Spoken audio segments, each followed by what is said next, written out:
ओम। परिवर्तन। भारत के परिवर्तन और परिवर्तन क्रांति का सत्य। 14वां भाग। दलित समाज की अवस्था में परिवर्तन की क्रांति। महर्षि दयानंद सरस्वती जी ने उस समय जब ऊंच नीच और भेदभाव के कारण हिंदू समाज लगातार विधर्मी बनता जा रहा था, तब दलितों की उपेक्षा और तिरस्कार पर चिंता व्यक्त करते हुए कहा था, ईसाई लोग दलितों को ईसाई बनाने के भरसक यत्न कर रहे हैं और रुपया पानी की तरह बहा रहे हैं। इधर हिंदुओं के धर्म नेता है जो कुंभकर्ण की नींद सो रही हैं। यही चिंता मुझे विकल कर रही है। महर्षि दयानंद चरित, लेखक बाबू देवेंद्रनाथ मुखोपाध्याय।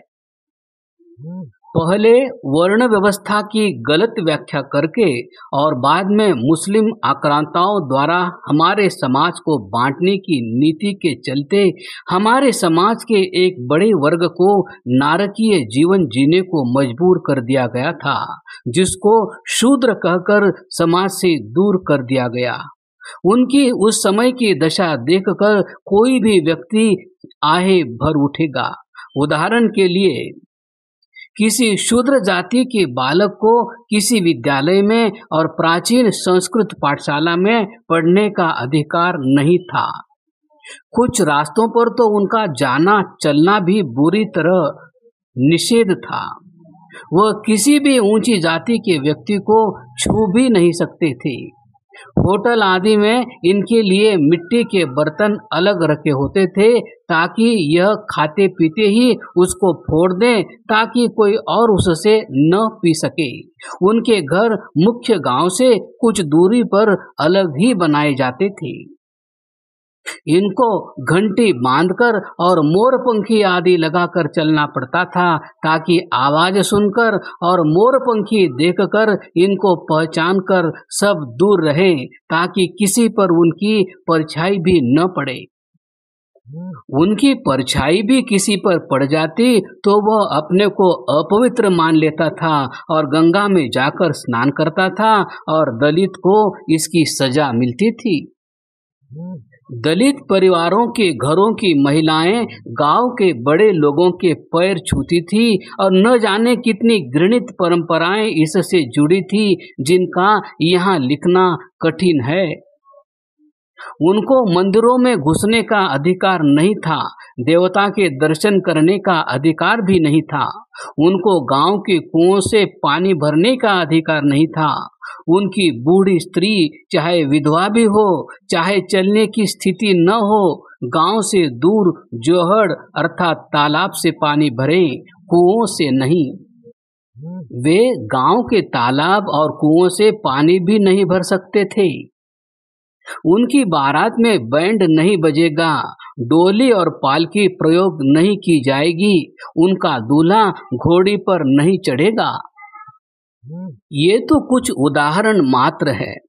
जो हमारी गंदगी उठाए साफ रखे, उसके साथ बैठना भी पाप समझा जाता था। इस अर्थ से तो माता भी शूद्र हुई जो बालक का पाखाना साफ करती है। दयानंद इस दशा को देखकर कराह उठे। दयानंद का ध्यान भारतीय समाज की इस विराट समस्या पर पर्याप्त रूप से गया। अनेक महापुरुषों ने समाज की इस व्यवस्था के विरुद्ध क्षोभ तो व्यक्त किया था, आवाज भी उठाई थी। उसमें से ज्यादातर तो उसी वर्ग में पैदा हुए थे, इसलिए उनकी बात का असर एक सीमा में ही रहा। किंतु महर्षि दयानंद ने इस विषय को बेहद संजीदगी से उठाया और जो कुछ इस विषय में लिखा कहा वह अपने आप में इतिहास ही है। कौन ब्राह्मण नाई के हाथ की बनी रोटी खाता था? दयानंद के पास भी रोटी आई। कुछ लोग बैठे थे, बोले, स्वामी जी ये तो नाई की रोटी है। स्वामी जी ने रोटी को उलट पुलट कर गौर से देखने पर कहा, मैंने इसको ध्यान से देखा पर ये तो गेहूं की रोटी है, और आनंद से उसका सेवन किया। महापुरुषों का छोटा सा संदेश भी पर्याप्त होता है। आर्य समाज के संगठन ने तो इसे एक आंदोलन बना लिया।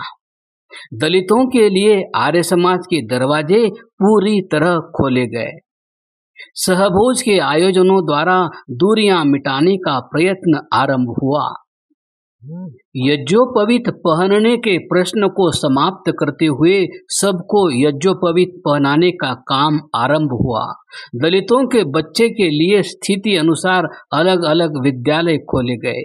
आर्य समाजों के वार्षिक विवरणों में इन कार्यों का विवरण लिखना अनिवार्य था।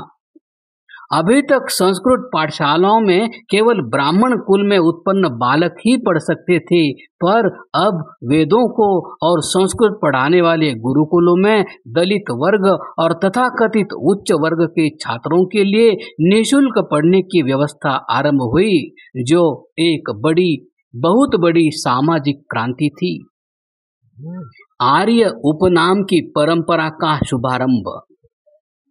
सबसे बड़े कदम के रूप में जातिगत नामों को लिखने की परंपरा को समाप्त करने, सबको समान दर्जा और पहचान देने के उद्देश्य से आर्य उपनाम लिखने की परंपरा आरंभ हुई। यानी उच्च वर्ग में पैदा होने वाला एवं शूद्र वर्ग में जन्मा व्यक्ति भी अपने नाम के साथ आर्य लगा रहा है। इसने सामाजिक दूरी को पाटने का काम किया। विचार कर देखें कि उस समय की परिस्थितियों में इससे बड़ी सामाजिक कुर्बानी क्या होगी कि उच्च वर्ण में पैदा होने वाला भी सामाजिक समरसता दिखाने के लिए अपना जाति सूचक शब्द न लिखकर केवल आर्य लिख रहा था। आर्य नगरों की संकल्पना। भारत के इतिहास का एक अद्भुत कार्य आर्य नगरों को बसाने का आरंभ हुआ। दलित कहते थे कि हमारे पास खेती के लिए जमीन नहीं है, रहने को घर नहीं है, पूजा के लिए मंदिर नहीं है, बच्चों को पढ़ाने के लिए स्कूल नहीं है, पानी के लिए कुआं नहीं है। यह इतिहास का बहुत बड़ा तथ्य है कि इन जातियों के जीवन स्तर को ऊंचा उठाने का जो काम ऋषि दयानंद और आर्य समाज ने किया वह किसी ने आज तक सोचा नहीं था। आर्य नगरों को बसाने की व्यवस्था हिंदू जाति के इतिहास का वह अकल्पनीय अध्याय है जो आज भी एक स्वप्न सा दिखता है, किंतु ऐसा किया भी और ऐसा हुआ भी। आर्य समाज के व्यापक प्रयासों से आर्य नगरों के लिए स्थान स्थान पर जमीनें ली गई, उसमें छोटे प्लाट काटे गए, एक एक परिवार को दिए गए, एक कन्याओं का स्कूल, एक लड़कों का स्कूल बनवाया गया, उसी में कुआं खुदवाया गया और एक आर्य समाज मंदिर जिनमें वे स्वतंत्र रूप से ईश्वर की पूजा आदि कर सके। यह एक ऐसा क्रांतिकारी कार्य था जिसकी दूसरी मिसाल आज भी कहीं नहीं मिलती। केवल एक नहीं, दिल्ली, कानपुर, लखनऊ, मुल्तान, लाहौर, कराची, गाजियाबाद, बरेली, मेरठ, सहारनपुर आदि अनेक नगरों में आर्य नगर बसाए गए।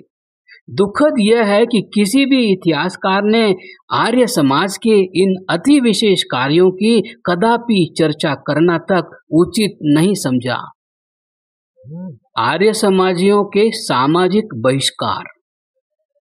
हरियाणा, पंजाब में आर्य समाज के लोगों ने अपने अपने खेतों में इन तथाकथित शूद्रों, दलितों के लिए कुओं को खुदवाने का कार्य आरंभ किया, जिसके लिए उन्हें अनेक बहिष्कार सहने पड़े। कुआं खुदवाने वालों को गांव से निकालने के आदेश निकाले गए, धार्मिक रूप से प्रतिबंध लगाए गए। ऐसे कार्यों के लिए कितना बहिष्कार, दुत्कार सहा, अपने घरों में भी और बाहर से भी। तय हो चुके विवाहों के रिश्ते तोड़े गए। आर्य समाजियों के लिए गांव के श्मशान घाट बंद कर दिए गए। कहारों को उनके घरों में पानी देने से रोका गया। शादी ब्याह में जाने से पंडितों ने इनकार किया। नाइयों ने बाल काटने से इनकार कर दिया। क्यों? केवल दलित वर्ग के साथ संबंध रखने के फलस्वरूप, उनको ऊंचा उठाने की इच्छा रखने के कारण। यहाँ इस पूरे इतिहास को लिखना संभव नहीं है, पर जब ये अलग से इतिहास लिखवाया जाएगा तो ये भारत की आज़ादी की लड़ाई के इतिहास से कुछ अधिक महत्वपूर्ण नहीं होगा और सामाजिक बलिदानों से भरा हुआ भी। केवल एक दो घटनाओं का उल्लेख ही यहाँ संभव है। उत्तराखंड में एक प्रथा थी, दलित समाज के लोग अपने बच्चों की शादी में लड़के को पालकी में और लड़की को डोला में नहीं ला सकते थे।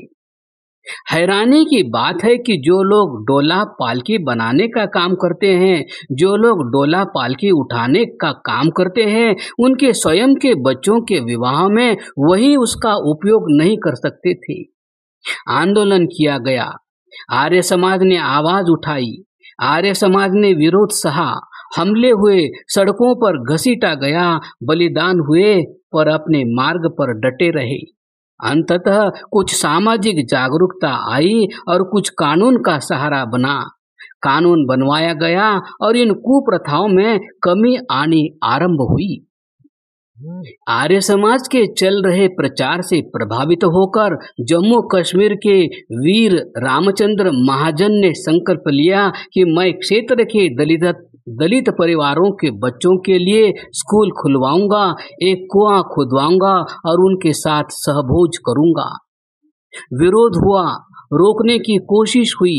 ऊंची जाति में पैदा हुए रामचंद्र महाजन ने कहा, मैं तो तय कर चुका हूं, ये अत्याचार अब और नहीं होगा। दिन आ गया, तथाकथित ऊंची जातियों के लोग भी तैयार थे। कार्यक्रम शुरू होते ही रामचंद्र पर वार शुरू हो गए, मार मार कर अधमरा कर दिया। अस्पताल में पहुंचकर रामचंद्र वीर गति को प्राप्त हुए। आप क्या कहेंगे इसे? क्या दोष था रामचंद्र का? क्या ये छोटा बलिदान था? यह बलिदान किसके लिए था? आखिर बलिदान किसका था? ऐसे ऐसे सैकड़ों बलिदानों की कहानियों से भरा है आर्य समाज का इतिहास। लेकिन इस दलितोत्थान के यज्ञ में रामचंद्र जी के बलिदान से ऐसी ज्योति धधकी कि सारे समाज को रोशन कर गई। खैर, विषय को प्रस्तुत करने का अर्थ यहाँ केवल इतना ही है कि जो बुराई समस्याओं ने हमें गुलामी जैसे हालात में पहुंचाया था और अब भी लगातार कमजोर कर रहे थे, उनको जड़ से समाप्त करने का आंदोलन आर्य समाज का था। कालांतर में अंबेडकर जी ने आवाज उठाई। अंबेडकर जी को भी डॉक्टर अंबेडकर बनाने वाले आर्य समाज के कार्यकर्ता श्री आत्माराम अमृतसरी जी ही तो थे। आजादी मिली, कानून बने, दलितों को अधिकार मिला, सम्मान भी मिला। परिवर्तन क्रांति जो आई, उसकी शुरुआत तो महर्षि दयानंद ने 80 वर्ष पहले ही कर दी थी। अनेक शक्तियां दयानंद और आर्य समाज के दलितोद्धार के कार्यों का विरोध क्यों कर रही थी? क्योंकि वो सैकड़ों वर्षों से इन्हीं छुआछूत और सामाजिक ऊंच नीच की परंपराओं के चलते लाखों हिंदू भाइयों को मुस्लिम और ईसाई बना चुके थे, और यदि इनको पर्याप्त सम्मान और बराबरी का दर्जा हिंदू समाज में मिलना आरंभ हो जाएगा तो भला उनका षड्यंत्र कैसे पूरा होगा? पर उनसे ज्यादा दुख हमारे अपने ही भाइयों के द्वारा इस आंदोलन में आर्य समाज के ही विरुद्ध खड़े हो जाना था। वीर रामचंद्र को मारने वाले हमारे अपने ही तो थे। उनके प्रबल विरोध का कारण दयानंद का ही मजबूत शंखनाद था, जिसने इस षड्यंत्र की धारा को मोड़कर रख देने का काम किया। प्रस्तुत घटनाएं लाखों घटनाओं का एक छोटा अंश भी नहीं। इसी विषय पर पुस्तक लिखें तो वह पूरा एक बड़ा इतिहास लिखने जैसा होगा। आज देश की सोच बदली, कानून बदले, कानून कड़े हुए, तो इसके पीछे अगर कोई परिवर्तन क्रांति काम रही थी तो निश्चित ही वह थी दयानंद की परिवर्तन क्रांति। क्रमशः।